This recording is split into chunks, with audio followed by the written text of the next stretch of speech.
여러분, 평안하신가요? 오늘 우리는 마음의 고향 같은 한 분을 만나보려 합니다.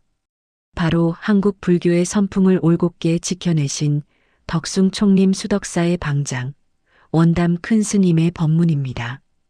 신미동안거 반살림 법문. 법자에 올라 양구하신 후 이르시길. 고륜 독조 강산진 자소일성 천지경. 외롭고 신령스러운 광명이 강산을 비추는데 껄껄대고 웃는 소리에 천지가 놀라더라. 나무아미타불. 오늘 반살림 법회는 우리가 이치를 잘못 인식했던 것은 다시 고치고 해태했던 정신은 다시 경책을 받고 어두웠던 마음을 한번 열어보는 그런 기회가 됩니다. 이런 기회에 전부 빠짐없이 참석을 하는 것이 다 자신을 위해서 좋은 일입니다. 물론 바쁜 일이 있어서 참석을 못하는 일이 있을 수도 있지만 아마 이것보다 더 중요한 일은 내 개인으로나 불법 전체로나 없을 것입니다. 무슨 바쁜 일이 있고 무슨 일이 있다고 해서 그걸 핑계 삼아서 법회에 빠진다고 할 것 같으면 모든 일이 다 안 되는 것입니다. 만약 대중들이 한 사람이라도 그런 중요한 일을 허술하게 생각을 한다고 하면 법을 설해주는 사람 역시 허술해집니다. 듣고 싶어하는 사람의 마음이 간절하면 설해주는 사람은 법을 전해주고 싶은 마음이 배나 더 간절한 것입니다. 그와 반대로 법을 듣고 싶어하는 사람이 그것을 소홀히 한다면 법을 일러주고 싶은 사람은 배나 더 소홀하게 됩니다. 나는 공부를 하러 이 산중에 온 사람에게 부처님의 정법을 가르쳐 줄 의무와 소임을 띈 사람이야. 그런데 법문을 듣고 싶어 하는 게 없는 사람에게는 내가 아무 소리도 할 것이 없어요. 소리를 아무리 내고 싶어도 낼 수가 없어요. 그렇다면 수자들은 밥 얻어먹을 데가 없어서 덕숭산에 밥을 얻어먹으러 왔나? 여기 덕숭산은 가난한 산중이야. 가난한 산중이기 때문에 배고픈 사람에게 밥을 줄 힘은 없습니다. 덕숭산에는 육신의 배를 채워줄 양식은 없지만 지혜의 양식은 언제든지 준비가 되어 있습니다. 법의 배가 고파서 오는 사람에게는 양을 채워줄 수가 있지만 육신의 영양을 채우기 위해서 덕숭산에 와서는 그 양을 채우지 못합니다. 그것을 혹자들은 잘 모르고 여기 내려오기가 어려워서 못 내려오고 법문을 해주는 법사가 내 마음에 맞지 않으니까 법문 들을 필요가 없다. 내가 알고 있는 것이 그 법사의 얘기보다 훨씬 많다 하는 생각을 가지고 있을 수가 있습니다. 그러나 그런 사람은 이런 산중에 올 필요도 없고 앞으로도 그런 사람은 덕숭산이 비었으면 비었지 받을 수가 없을 것입니다. 그런 사람들은 이 산중에 있을 자격이 없어. 그런 사람들은 해제 후에는 단연코 내쫓아 버려야 해요. 양식이 남아 돌아가면 차라리 고아원에 갖다 주고 얼마든지 자선 사업을 할 수가 있어. 왜 그런 사람들이 죄를 짓게 도와줘? 앞으로는 엄격히 선별해서 받아야 합니다. 이 산중에 와서 법문을 배우지 아니하고 망상을 배워가는 사람들을 어떻게 이 산중에서 용납을 해? 파순박 장가가 소석 가탁두 불고인. 마왕 파순이 손뼉을 치면서 가가대소하는데 석가는 머리를 흔들며 사람을 돌아보지 않더라.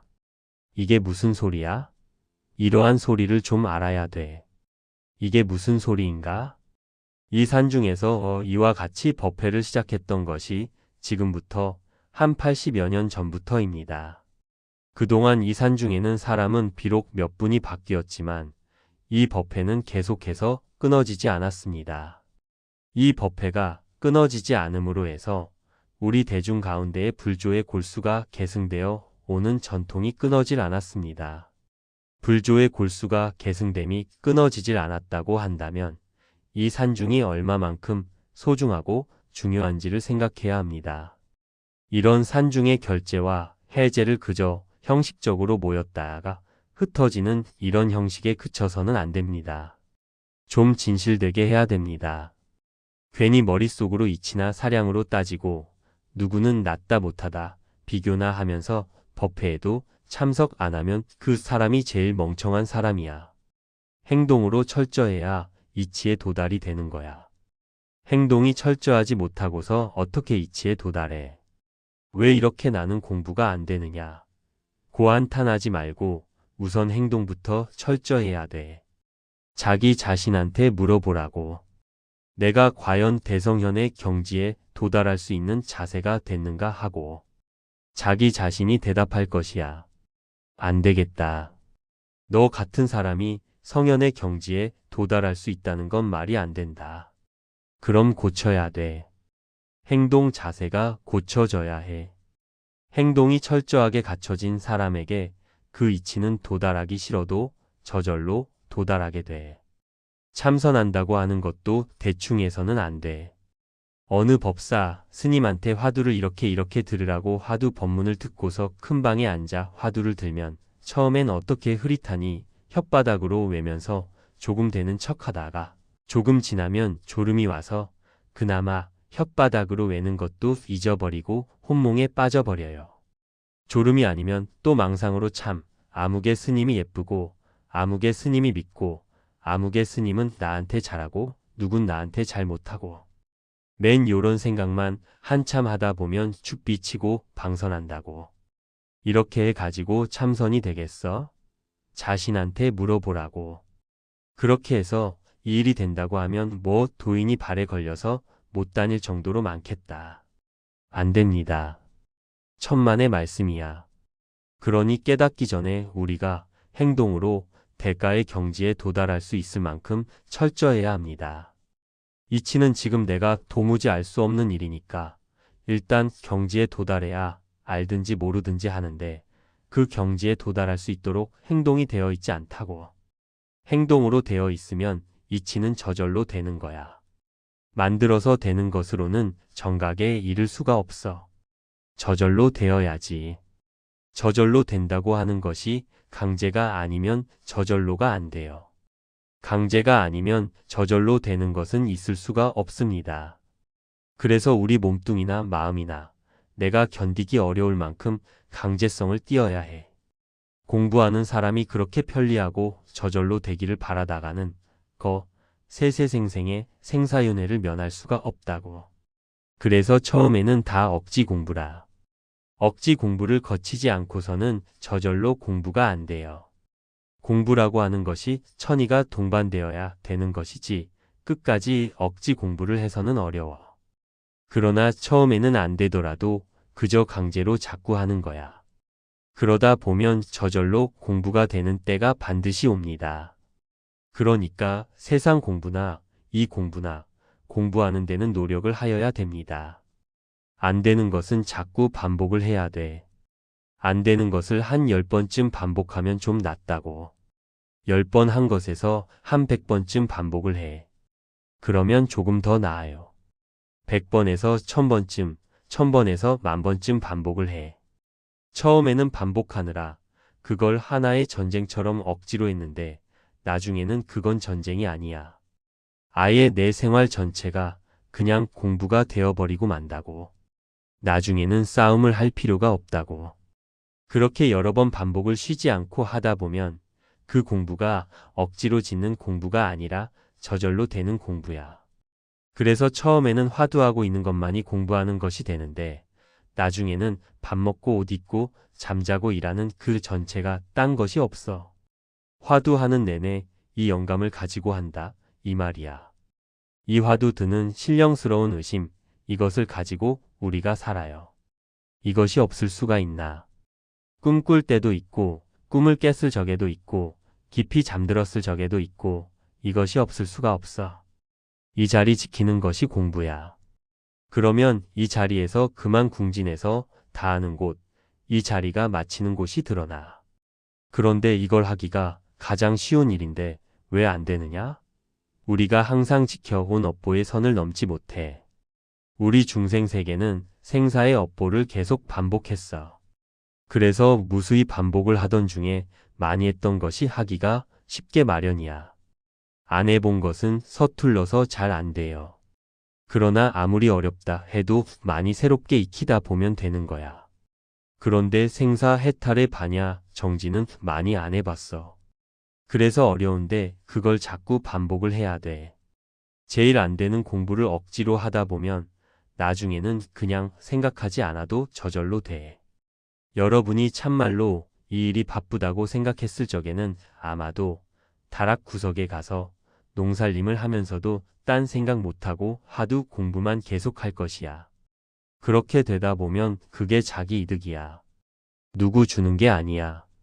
그게 누가 뺏어 가는 것도 아니고 누가 훔쳐갈 수도 없고 잃어버릴 수도 없는 것이야.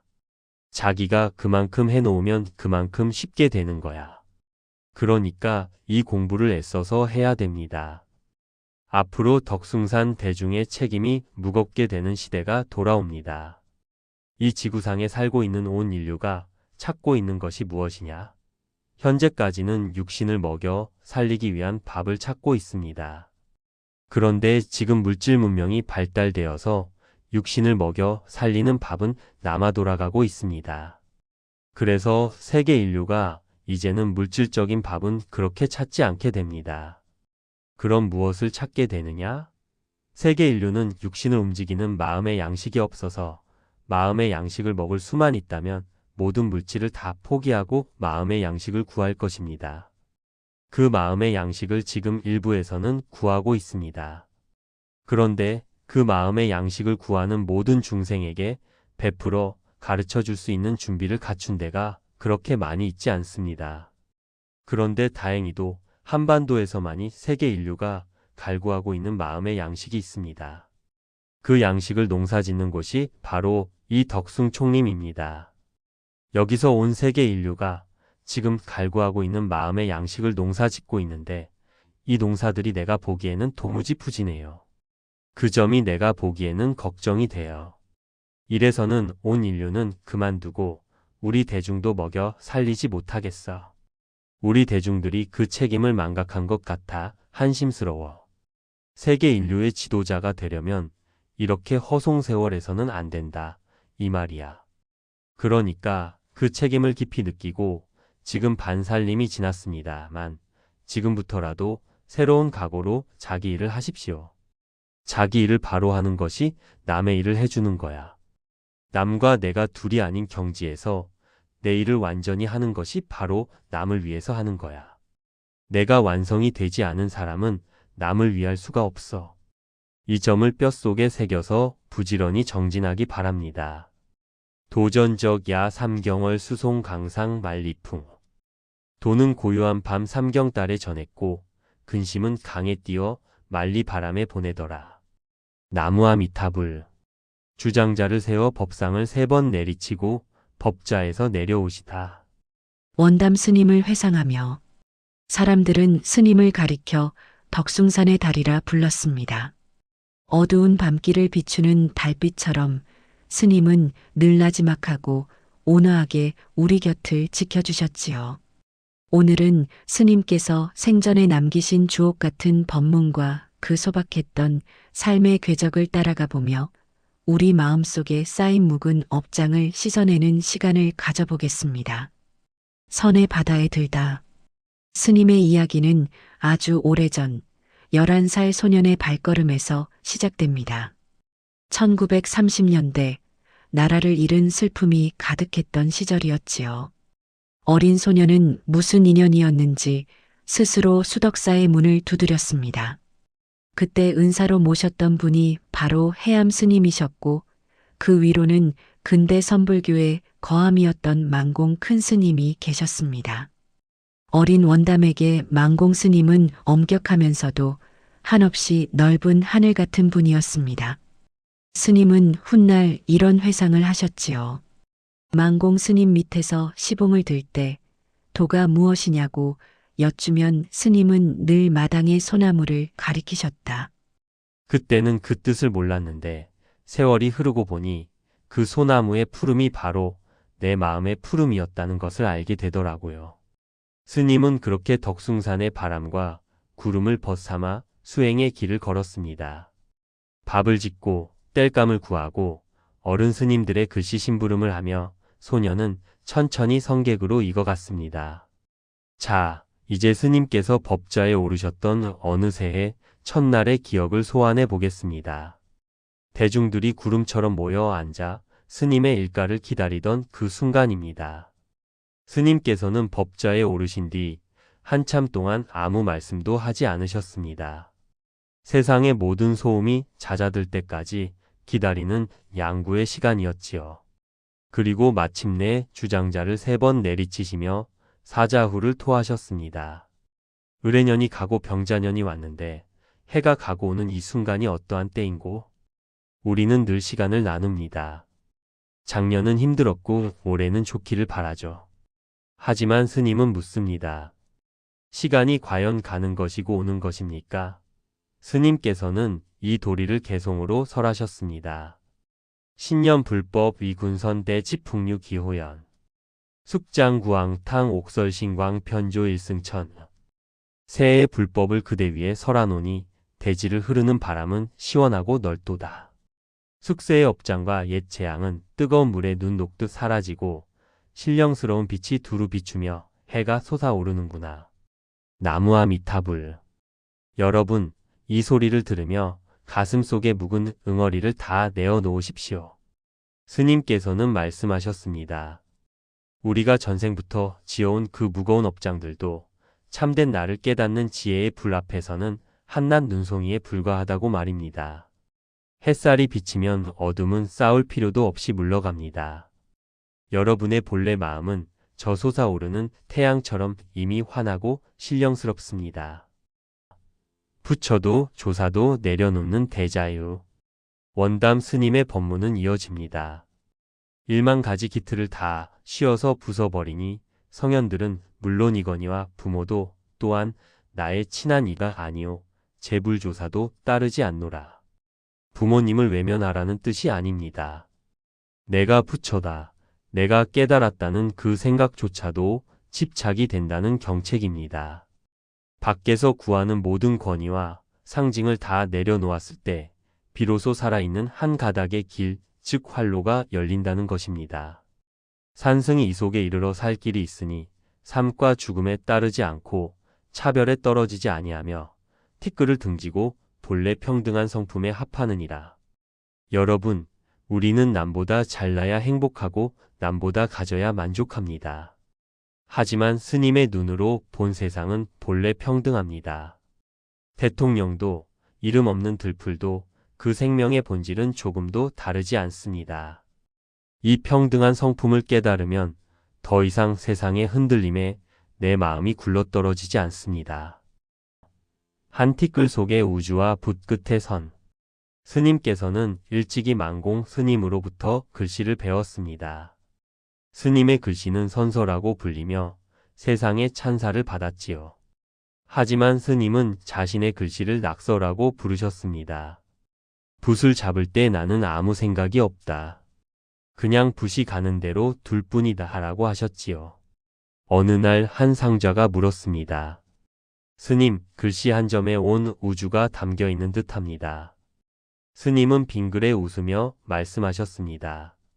한 티끌 가운데에 헤아릴 수 없는 국토가 들어있고 한 생각 가운데에 한량 없는 세월이 들어있는 법이다. 그러니 글씨뿐이겠느냐? 내가 지금 마시는 차 한 잔에도 우주가 들어있고 내가 내뱉는 한숨 한 번에도 수천 명의 중생이 들어있다. 이 얼마나 장엄한 가르침입니까? 스님은 우리가 발딛고 서 있는 이 자리가 바로 가람사찰이라고 하셨습니다. 거창한 절집에 가야만 돌을 닦는 것이 아니라 내 몸과 마음이 평등한 지혜 속에 머문다면 그곳이 바로 극락이라는 것이지요. 방장은 무슨 방장, 그냥 노인네지. 원담 스님 하면 떠오르는 가장 유명한 일화가 있습니다. 스님은 방장이라는 높은 자리에 계시면서도 늘 평복 차림으로 절 마당을 직접 쓰셨습니다. 어느 날 수덕사를 찾은 한 노신사가 마당을 쓰는 스님을 보고는 이보시오. 원담 방장 스님을 뵈러 왔는데 어디 계시오? 하고 물었습니다. 스님은 허리를 펴고 땀을 닦으며 대답하셨지요. 글쎄요, 그 노인네 방금 어디 나가는 걸 봤는데. 그냥 나랑 여기서 차나 한잔 합시다. 두 분은 한참 동안 이런저런 세상 돌아가는 이야기를 나누었습니다.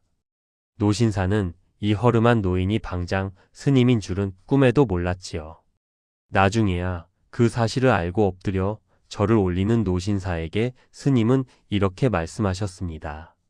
방장이니 큰 스님이니 하는 건 다 헛된 이름입니다. 나는 그냥 당신의 말을 들어주는 이웃집 노인일 뿐이요. 이름을 찾지 말고 내 마음을 찾으시오. 스님은 이처럼 스스로를 한없이 낮추셨습니다. 하지만 그 낮춤 속에서 세상은 스님의 높은 덕을 보았습니다. 이제 스님의 법문은 그 마지막을 향합니다. 천년 중만년 송지지업 엽진개동 위보사 해연학 자동 수무 비촉종 천년의 대나무와 만년의 소나무여 가지마다 잎새마다 낱낱이 다 똑같도다. 온 세상에 공부하는 이들이여 손 하나 움직이는 그 모든 것이 부처와 마주함이 아닌 것이 없구나. 나무와 미탑을 여러분, 대나무는 곱고 소나무는 굽었습니다. 모양은 다르지만 그 속에 흐르는 생명의 기운은 하나입니다. 우리도 마찬가지입니다. 부자로 살든 가난하게 살든 아프든 건강하든 우리 내면의 불성은 단 한 번도 변한 적이 없습니다. 손을 씻고 밥을 먹고 아이의 손을 잡는 그 평범한 일상이 사실은 부처님의 몸짓입니다. 밖에서 조사를 찾지 마십시오. 여러분이 지금 움직이고 생각하고 느끼는 그 생생한 작용이 바로 부처입니다. 2008년 3월 덕숭산의 달이 기울었습니다. 스님께서는 세수 77세, 법남 67세로 고요히 입적하셨습니다. 돌아가시기 전 제자들이 마지막 말씀을 청하자 스님은 허허 웃으시며 할 말이 없다. 그냥 가겠다는 짧은 한마디를 남기셨습니다. 그것은 말씀이 없으신 것이 아니라 온 삶으로 이미 다 보여주셨기에 더 보탤 것이 없다는 대선사의 당당함이었습니다. 스님은 가셨지만 스님이 남기신 모두가 본래 평등하고 거룩하다는 가르침은 오늘 우리 가슴 속에 여전히 살아있습니다. 사랑하는 우리 마음 구독자 여러분, 오늘 원담 큰 스님과 함께한 이 여정이 여러분에게 어떤 위로가 되었나요? 삶이 무겁게 느껴질 때마다 스님의 개송을 떠올려 보십시오. 숙세의 업장은 끓는 물에 눈 녹듯 사라진다. 여러분의 고통은 영원하지 않습니다. 여러분 안에는 1000개의 눈을 가진 대비보살도 꿰뚫어 보지 못하는 신비로운 생명력이 있습니다. 오늘 밤 잠자리에 들기 전 조용히 내 마음의 해를 띄워 보십시오. 어둠은 가고 빛이 올 것입니다. 여러분이 곧 부처입니다. 나무아미타불, 나무아미타불. 나무아미타불.